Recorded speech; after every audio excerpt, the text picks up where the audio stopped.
Building a truly conscious business takes more than just sage and crystals. It's a journey that requires you to take responsibility for your inner work. Join me and my dear soul sister, Makenzie Marzluff, for a heart-opening conversation that will inspire you to shift the way you run your business. In this episode, you'll learn why who you're being matters more than what you're doing in your business, the importance of listening to your body for guidance, why you have to treat your business as an expression of your creativity, how acting like a martyr is not conscious at all, why money is conscious, the one principle that Makenzie abides by to create her success, and her top 2 lessons in business. Makenzie Marzluff is a conscious creative on a mission to restore the heart into business and beyond. She is the founder of Delighted by Desserts, home of the original Dessert Hummus as seen on ABC's Shark Tank, Cosmopolitan, Oprah Magazine, and hundreds of other media outlets. Makenzie started Delighted by on her credit cards and scaled to a multi-million-dollar organization within 2 years by following her intuition and focusing on service every step of the way. Makenzie is also the co-founder, along with her soulmate, Michael, of KAKAO Ceremonial Drinking Chocolate, a 501c3 nonprofit, and REQUESTbar, a mission-driven protein bar company produced out of Makenzie and Michael's very own high-vibe manufacturing facility in Bozeman, Montana.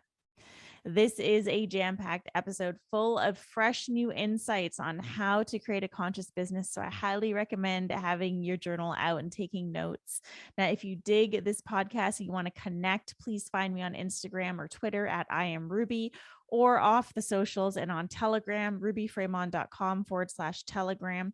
And be sure to connect with Makenzie and all her amazing companies at MakenzieMarzluff.com and at Makenzie Marzluff on Instagram. Of course, don't forget to grab a copy of my book, whether you grab it on Amazon or Audible, or head into your local bookstore and just ask them to order a copy of Potent Leadership.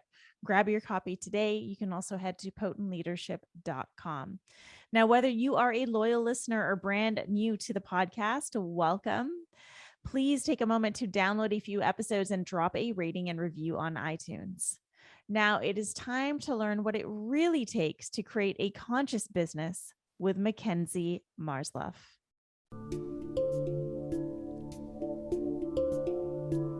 Beyond the narrative, underneath the veil of illusion, and deep within your center, therein lies potent truth.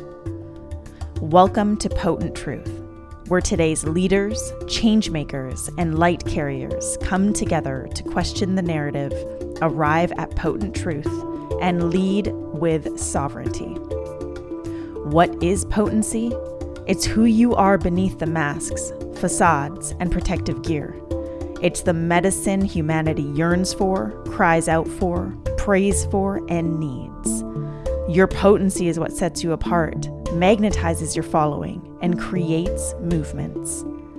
Join me, Ruby Fremon, for weekly guidance, channeled messages, and potent conversations that will take you on a journey of self-discovery. I am here to guide you to a place of unraveling the programming that's been keeping us stuck for generations, unlocking potent truth and expressing it through sovereign leadership. It's time for change. It's time for potent truth.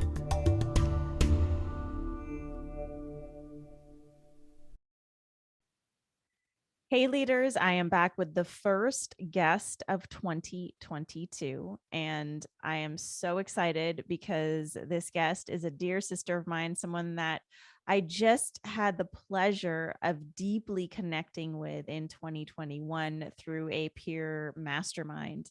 And I'm just so grateful that we had the chance to connect in this way and dive deep, because she's truly become one of my favorite human beings on this planet.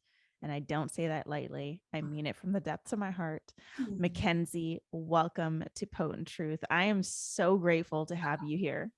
Hey, You're so sweet. Thank you.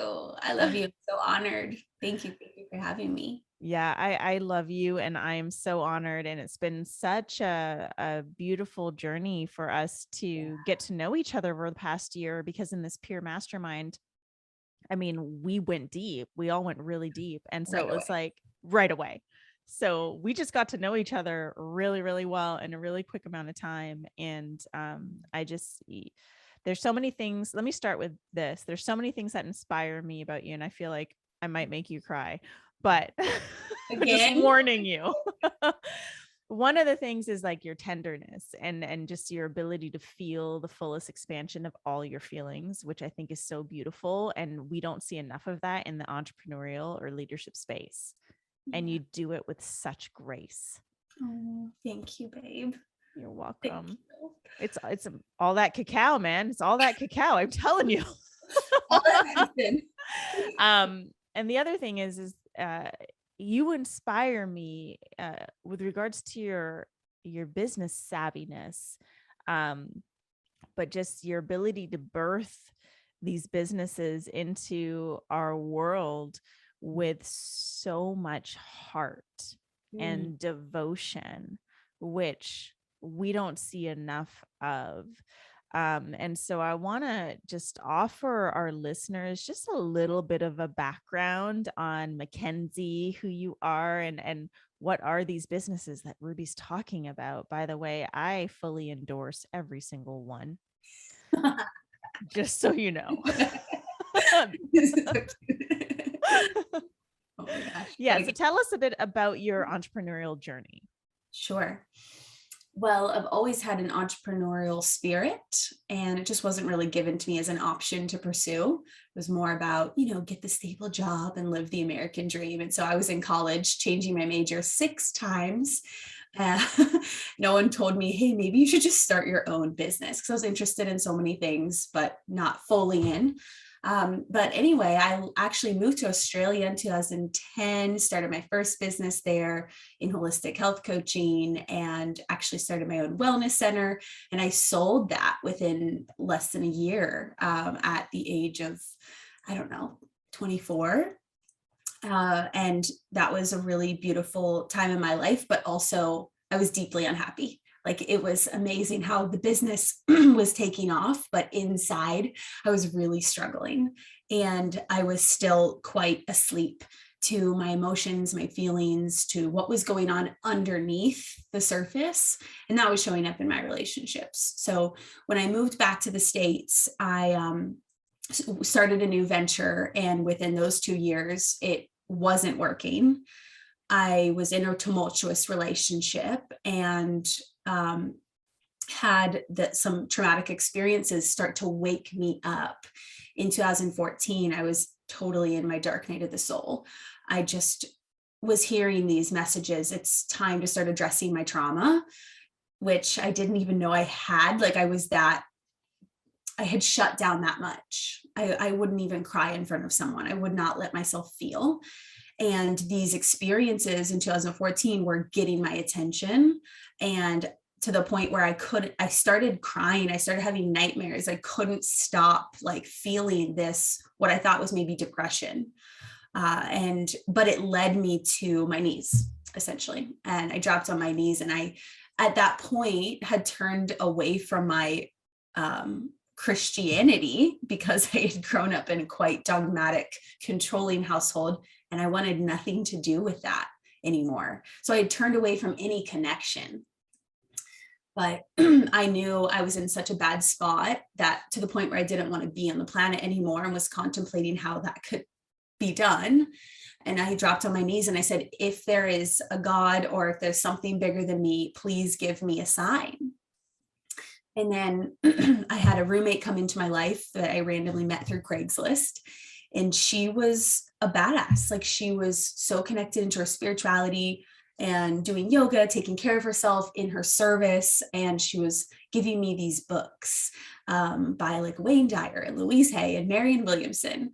And it was so perfect, because she invited me to get in the mirror and look at myself and start addressing my inner child. So I did that. And that was the beginning of my journey, my spiritual journey, my awakening process, to look myself in the eyes, which was really freaking hard, and to begin to cultivate love for myself and reparent myself. And then in early 2015, like January 2015, I got a call from this, just, it was so random, but not, to sit with my very first plant medicine, in my first plant medicine ceremony in Sedona. And at the time I was living in Phoenix. And I said yes. And I don't know why, because that wasn't something I was into or didn't even know anything about. And my big question as I was integrating a lot of this healing work I was doing was, what is my purpose? Why am I here? What am I meant to do with my love, with my heart, with my time? And in that ayahuasca ceremony, I got a lot of clarity. She told me, Makenzie, your purpose is to spread your glitter in the world. It doesn't matter what you do. She's like, it just matters how you do it and who you show up as in each room and with each person that you're with. And if you do that with intention, you will fulfill your purpose. And it was so much relief for me, because I had grown up from, in a more pressure environment of succeeding, achieving, and striving. And she gave me this permission to just be and really appreciate my being, and that matters just as much as, or more, than my doing. Mm-hmm. So within 24 hours of that ceremony, I was making my dessert hummus that I had made at the time for fun. And I don't know if it was she or what, but I heard a message that said, this is one way you're going to spread your glitter in the world. And so within 1 week, I was in farmers markets and I birthed my company, Delighted By. And we were the first dessert hummus to national shelves. And I had no idea what I was doing, but the one principle I was abiding by, that I was committed to, was to let spirit move through me. And to ask, where would you have me go? What would you have me do? What would you have me say? And to ask those questions to my higher self, to God, my heart, universe, whatever you want to call it, and ask something bigger than me to move through me with my purpose of just spreading my glitter. No matter what happens, it's all about that. So this took me on a wild journey. And by leading from my intuition, we ended up hiring a team and raising money from a totally unconventional place.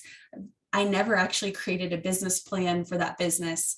I never had to give a pitch deck to my investors. I attracted in these really aligned investors that really were about the mission, more so than just the return. And within 2 years, we had built a multi-million-dollar company and got into 5,000 stores. And within 5 years, I think we sold around $20 million worth of hummus. And it was insane, because I was just doing it from my intuition and asking, like, if you looked at my journals, it was all about, where would you have me go? Like, guide me, use me, serve through me. And it just took me on all these different journeys. And in that time, I also got to bring through KAKAO Ceremonial Drinking Chocolate. And that was a passion project that's still going. And now, where do I want to take this? I guess I'll just recap, close out that. Mm-hmm. In 2021, I brought on an executive team to help me build my business, or to help me, I should say, survive inside of my business, because I'd been exposed to so much in the industry that felt so wrong in my body, and my nervous system couldn't handle it anymore. So one by one, all these things happened, and I realized this is just not what I'm delighted by anymore. I'm not delighted by that. Even though the money is there and the access to POs and distribution and all the bigness and all the press that we experienced, for me, it wasn't worth it, because my body wasn't happy. My body wasn't healthy. So we made these massive decisions to let go of everybody in early 2021. To scale back, for me to get clear, what do I want? Where do I want to take this company? So then I brought my partner, Michael, and we actually started our own facility in Montana this last year. And now we make all the products there. So I want to pause Mhm. see if there's anything you want to go on there, or if you want me. Yeah. I mean, thank you so much for sharing your journey. I think it's really important for our listeners to hear the process behind the creation, because it's really easy for people to see the creation because it's out there in the world. They Yeah. see it, that's what they're experiencing. They don't understand what went into it, what went behind the scenes of it. And I think there's a lot of talk also about building our businesses intuitively, using our intuition to guide us. It's one thing to say that, and I say this with experience, and Yeah. it's another thing to actually follow it. I strongly believe, in my experience at least, it takes far more courage and bravery to follow our intuition than to follow the paths that start to that other people are taking, or that we've been told to take, or that have a proven track record, because oftentimes the intuition will relay a message and you're just like, that doesn't make any sense at all. Yeah, exactly. A lot of times it doesn't. Yeah. And so while you're on this process of, expanding yourself, going through your own internal awakening and experience, starting these new companies, were you at any point in time, did you ever find yourself off the path of your intuition? Oh, I think that's a really good question. Michael reminds me, like I'll look back in certain decisions and think, should I not have done that? Should I have not hired that person? And he's like, you had to go on that journey to learn your soul lessons that you had said yes to, and on a soul level. And that's what feels true. It's like I was trusting my intuition every step of the way, but that didn't always look like something to celebrate, the result of that. And so then I would doubt. But really, it always comes back to, for me, that my business is less about being a business and it's more about me developing as a human being and evolving and expanding and learning and growing. And so I would say that now I'm more tuned in to the red flags of, you know, I think I was really naive. And so I do believe it was my intuition, but at the same time, I think there was still wounding around my worthiness and a lot of things that maybe let's say someone didn't believe that I knew what I was doing. I would take that in. Mm-hmm. And so I've had to do a lot of excavating of that so that I know that, yes, I am tuning into my intuition, but there's not, like, I'm clear. Is there any wounding that's playing into this decision? Right. Mm-hmm. Such as when I hired that executive team, I got such clear guidance to say yes to this guy. It really was. And it's kind of confusing how it works out like that. It was clear guidance. And at the same time, I see that I manifested that specific person because I wasn't valuing myself in my business. So therefore I attracted him who wasn't valuing me. Mm-hmm. Yeah. Kind of complicated sometimes because there's the intuition, but then there's also the things that are lying underneath on an emotional level that we have to be really careful as entrepreneurs of where we're making decisions from and why. Yeah, that's such an important reminder. It's like something I always say to clients, your traumas and your wounds are going to be reflected in your business. And starting a business is truly one of the most potent personal development, spiritual development journeys you could ever take yourself on, because there is no hiding any of your traumas and wounds. They come up day in and day out and are reflected in externally in your business, but internally you feel it on a deeper depth. And I think it's because we take so much pride in what we're creating and we treat it like our babies, like we're birthing these creations into the world. And so of course we're going to take things so personally when something doesn't work out. But there's an invitation in that within this thing that's not working out, the invitation is, well, where in this can I improve on myself, or what can I shift, or what do I still need to heal or evolve? Exactly. Yeah. And you had mentioned my tenderness. So thank you for that. It's this compassion that I have for, it's like I can see everyone where they're at and understand why. And for so long, I was still letting those people in my business because I understood their background, their trauma, and I wanted to help them, thinking that my business can be a foundation or a home for them to grow as well. And so it's like, as I'm refining my leadership, I'm learning also too that the business is really sacred and we need people to show up in their fullness. And I just never wanted to be the bad guy. I didn't want to ever let someone go. I didn't want to ever give negative feedback. And it's like, what part of me is unwilling to do that? What part of me is so scared of offering that feedback and sharing what my expectations are? So it's been a lot of uncomfortable work around that. Yeah, a lot of uncomfortable growth. Yeah. But that's what is. There's something else that I always say that often rubs a lot of people the wrong way, but I say, like, not everyone is built for entrepreneurship 100%. because, like, not everyone is willing to do what it demands of you, which sure, there's all the external things that it demands of you, but the internal demands are what's the hardest. I mean, I still navigate so many of the depths of myself through my business, and it's my business that helps me see these pieces of myself, and then I believe that's what really makes or breaks an entrepreneur. Completely. So well said. Yeah. Thank you.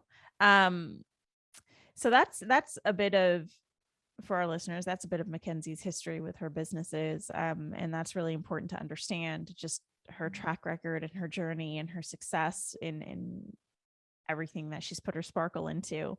But the fact that she's also used her intuition to navigate her to create, which, what we're really talking about right now is conscious businesses and building businesses with consciousness. And I think that this is a term that a lot of people throw around. I hear all sorts of titles now: conscious business strategist, conscious business marketer, conscious this, conscious that. But what does it actually mean? And what does it actually entail? Because I think it's kind of like a trendy word, but it's not a trend. It's actually a complete way of being. It's who we're being inside our businesses and outside of our businesses, and as we're running and leading our businesses. So I'm curious to hear from you, maybe your perspective on what is a conscious business, what makes a conscious business. That's a big, big question. I mean, this could be an open, let's just discuss this and unpack it, because I think it'd be really helpful.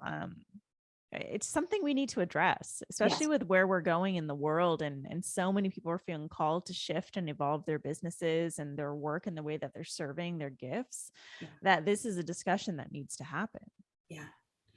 I think for me, it's about leading your business from a place of true soul alignment, and for everyone that's going to look and feel different. But essentially, when you're expressing your truest essence, despite the wounding, despite the trauma, and you're aware of these different patterns within you, and when you're expressing from your truth versus, because the industry tells you should do it that way, or because you have to do this certain model in order to get X results. Like when you're doing it from those places, it's so obvious and people can feel it. But when you are leading from your truest essence and doing the things that you're genuinely delighted by along the way, I think that's, for me right now, what conscious business is looking like for me. And that's why it's hard to even call it business anymore. And I think it is funny. There's a lot of business strategists, business coaches, and all that. And for me, I'm just more so looking at it as an expression of my creativity. And of course, we have our P&Ls and we have our invoices and we have all the things we have to tidy up in the legal stuff side of things. But it's more about, how can I express my creativity from a place of genuine truth and deep embodiment of what I say, like really deep embodiment of leading from the heart, of knowing my power, but from a place of humble power, like true power. I think with the most, the biggest context for conscious business is triple bottom line. It's that you have some sort of social and economic and environmental impact, positive impact. But I think we light workers are being invited to take that so much further, rather than just having these boxes to check off. It's more about who am I showing up and being, just like you say.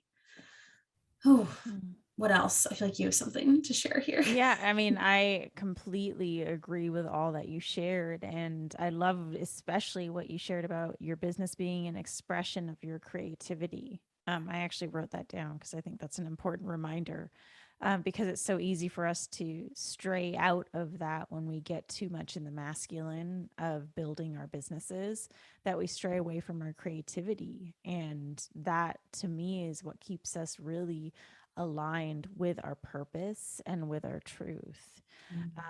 The other thing is like, yes, it's going to look different for every single person, because every single person is different and we have different values that we hold meaningful, which need to be embedded in the business. I mean, that's what gives our business soul alignment, is because it's aligned with what we deem is most important. Yes. And, the business ends up, I also have this resistance to saying the business, but the business, the creation also ends up taking on its own consciousness. Yes. At some point, even as a personal brand, like at some point it becomes bigger than you, bigger than me, bigger than how we once started it. And I believe that that's when we reach that place of the business actually truly having this consciousness, where now our gifts are being served not from the egoic place, but from a place of true servitude. Exactly. Exactly. That's what I was feeling. It's just, it's all when it's truly about the service and offering a gift to the world to make it better. And it's very obvious when someone's leading from a place of getting something from you, when they want to get something or achieve something for themselves. And it doesn't mean you can't be thriving in your business and have an amazing life of clients and prosperity and all the things, but it's more about where it's coming from. And that's why I believe that deeper, whether it's the trauma work or just, I guess not everyone is going to be coming from that in the same way I do, but I think still doing that groundwork, that ego work to scrape those things out and know where it's coming from. Yeah. Yeah. I'm glad you mentioned money too, because it's really easy for someone to take what we just said and be like, okay, so you want me to give everything away for free. Yeah. And there's this whole weird martyr like identity that a lot of quote unquote conscious people take. But in my opinion, that's not a conscious thing to do. Like, we need to keep ourselves feeling fueled in order to do the things we do. And I learned that pretty early on. I've always had a pretty good relationship with money, the way I was raised, thank God for my dad. And I will go through my own traumas. Like sometimes when I reach a new level of success, I start to go inwards. I'm like, oh my God. But a lot of that is from all the toxic messaging that is in our space, like whether it's the entrepreneurial space or the personal development space or spiritual development, of people feeling like they need to be a martyr in some way, of people feeling like they need to overserve or overgive, where it can't be about the money. And I agree, like it shouldn't only be about the money. It shouldn't only be about the money. Like you get to receive back. It's an energetic exchange. And you also have to make sure, and maybe some of you listening, this might trigger you, but you have to make sure that what you bring to the table is of value. Because now we've got like people who are brand new to coaching charging 6 figures, and it's just like, wait, what? I know. Where's your experience? Right. Yeah, totally. And yeah, that's the thing with there are so many light workers and healers that have yet to fully value themselves And there's still that come from of the wounding around money and the wounding around the patriarchy and the wounding around the matrix. So we have to be careful to not be so against those things that we keep ourselves actually being supported. And that's how I see with the creativity, maybe it's more of a feminine process, but then I always make sure I value my creativity and my sacred feminine so much that I'm going to make sure I support her. And that I'm, providing that structure for her and that stability for her, because she's worthy of that, And so that's the thing. It's like, it's one thing to be an artist and to bring art out in the world, but you do have to make sure you're supporting that. And like I said, creating this right structures, the right foundation. And yes, in this current moment that involves currency, that involves the dollar. And it doesn't mean that, I think so many light workers too can feel the future where there's going to be a new system, which I don't know what that's going to look like either, but I think we can feel it, that the current system maybe is a little bankrupt and we don't want anything to do with it. But why not take that opportunity to heal that within ourselves, to heal the trauma associated with that, to heal the deep stuff in our psyche around that, and then immerse ourselves back into that current system so that we can serve fully supported, fully in our power without any lack, Yeah, money is such an interesting thing, especially as entrepreneurs, and the energetics around it. It's all about the energetics. It has nothing to do with the money itself. It's all about the energetics and our wounding around it, our stories around it, our beliefs around it. And it's so important to understand what that relationship looks like for you, for me, so that we bring into our businesses this healthy relationship with the energetics of what money represents. For example, when I started stepping into combo, right away, I was like, there's no way in hell I'm going to charge what every other combo practitioner charges, because there's like a going rate for combo and everyone charges this amount plus or minus $20. But I don't even get on the phone for that amount. And I've been doing my work for a really long time. I've been here longer than most coaches, coaching since 2014. Of course, I'm going to bring those gifts into a ceremony. But it was interesting because I could feel the energetics from other people when they come to book. And it's the reminder that I value my time. I value my service. I understand what I bring to the table. And I know I'm not for everyone. Yeah, exactly. That's beautiful. I know I'm not for everyone. And I think that's important for people to understand, but also not to get so out of touch with reality. Again, going back to what I was saying about brand new coach charging 6 figures, it's like, don't be so out of touch with reality that you're just leading by money or optics, because this isn't about that. This is about the service. Absolutely. Yeah. It's such a touchy subject because it's like, of course we deserve to thrive and have and be valued for our services. And then it's very obvious in the coaching industry what's going on with, it's like spiritual materialism or something. It's like materialism is being glorified so much and consumerism is being glorified, but because they're plucking themselves out of the 9 to 5 and gaining the clients and gaining that certain amount of money, it's like seemingly conscious. But that's something I'm sensitive around too, because again, doesn't mean you shouldn't have really nice things and an amazing home and be able to travel and all the things that you desire. But it's just more about like, where's the come from? Yeah. I mean, and the same goes for your businesses are product based. And, for example, the brownies, like this isn't just one of those 2-bite, what are they called? 2-bite brownies you buy at like a local grocery store. By like the bulk bins. This isn't a 2-bite brownie filled with shit ingredients. This is a good quality, well-made creation with a price that reflects that. And I think even in the products, like, because I'm big into health and wellness, and I spend what some may think is an exorbitant amount on my wellness, on like supplements and things like that. but it's like, I want the high quality stuff. Like I understand. And this isn't about optics. It's Mm-mm. about finding what is actually best and most aligned for me and my body and my system. Mhm. And, you know, our pricing, I'm saying this to say that pricing something doesn't, it can't come out of thin air. Like it can't just be for optics, because a lot of people will say, well, if we price it higher, then there's a psychology around it, which there is, yes. And that's not a conscious business. Yeah. Yeah, definitely not.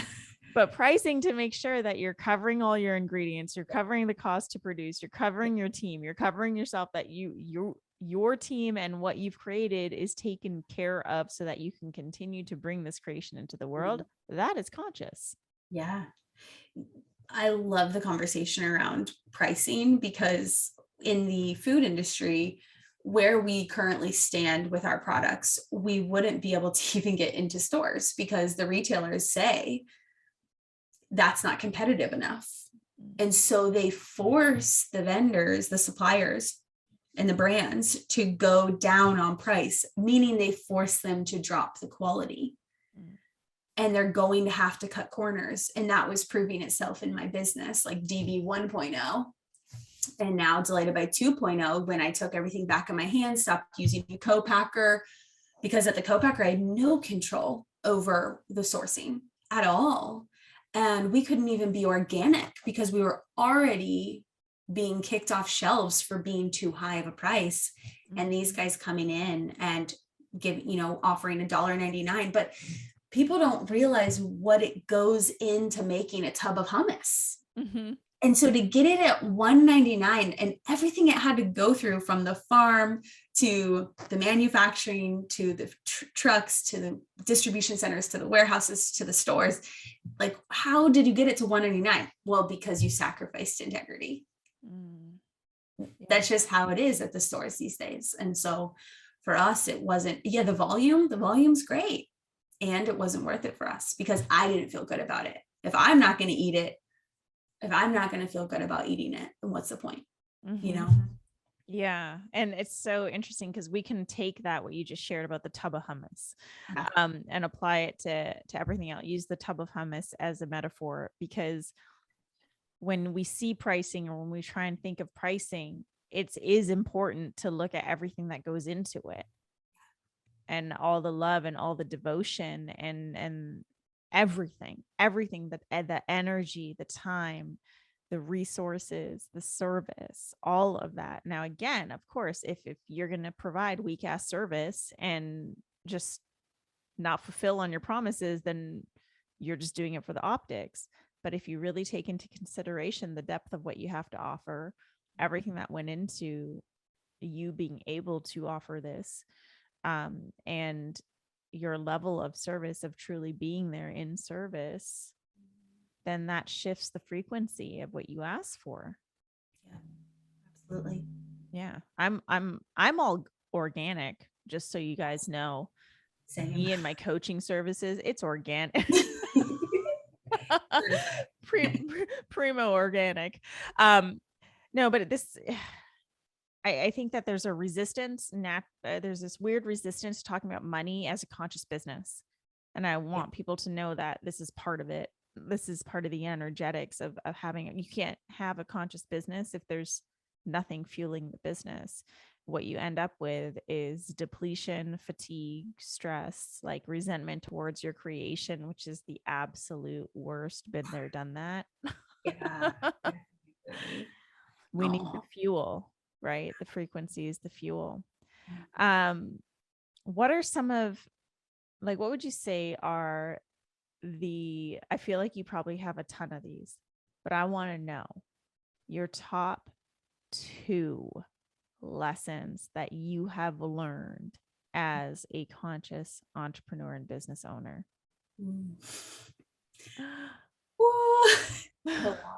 The first one that's coming in is similar to what we were just talking about, is the lesson to, like, never sacrifice my highest ideal. For instance, with the co-packer, I felt powerless so many times because I felt this responsibility to my business, my investors, the retailers and whatnot. So I continuously took my knowing, my desire, my integrity, and my truth, and just like would sweep it under the rug and be like, okay, I guess this is what she wants. She, meaning my business, because she is her own consciousness. I guess this is what she wants. And that was just so disempowering. So one thing for me, it was like, I actually can create exactly what, like every single part of my business can be 100% aligned. Mm. What is possible when I do that? And that's where I'm at right now. I'm exploring that. It's still a little scary because we're kind of in that in-between phase of switching the model. But that's one big lesson because I feel so much more proud. Like is the volume way different? For sure. But I feel so much more proud of what we're creating and what we're doing, what we're offering. So that's one thing, is like not taking no for an answer for me. Like if there's something that doesn't feel right, I'm going to say it and I'm going to address it. And if it doesn't change, I'm going to actually switch to a different person or a different vendor or whatever. So it was one thing for me. And that actually applies to my employees and my team members and the standards that I am setting for myself and for them and for the team in general, of truly speaking my truth when I feel something's off, saying, hey, this doesn't feel fully right. What's going on? Still addressing it with compassion and grace and permission. Like we've always supported our employees with coaching and intuitives and workshops and spiritual development and ceremonies.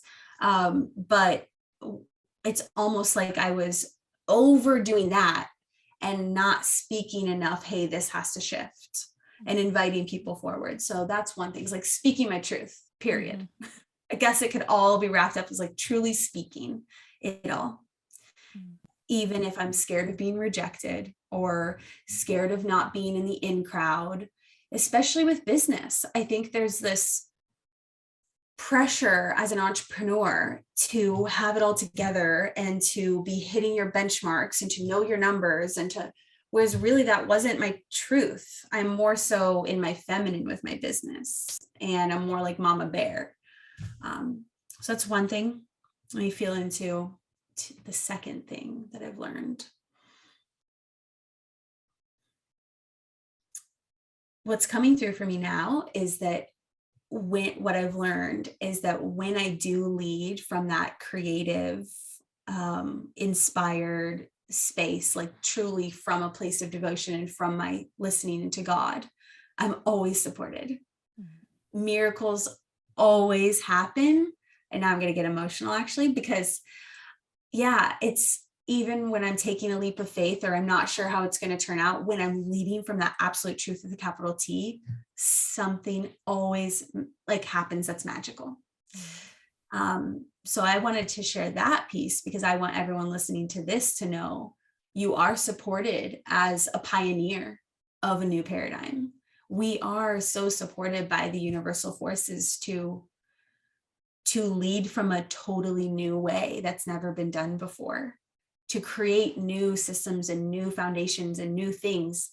And even if our primal selves don't feel the safety of that, we will be caught on the other side. And my whole business is proof of that.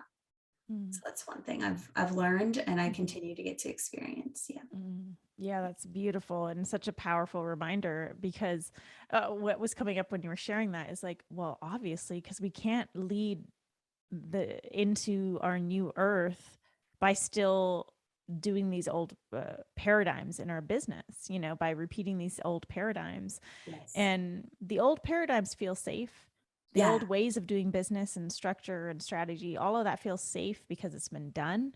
Totally. Mm-hmm. But I think everyone listening to this can probably think of one time when they've done something that's been done and it feels like your gut's like, no, this doesn't feel good.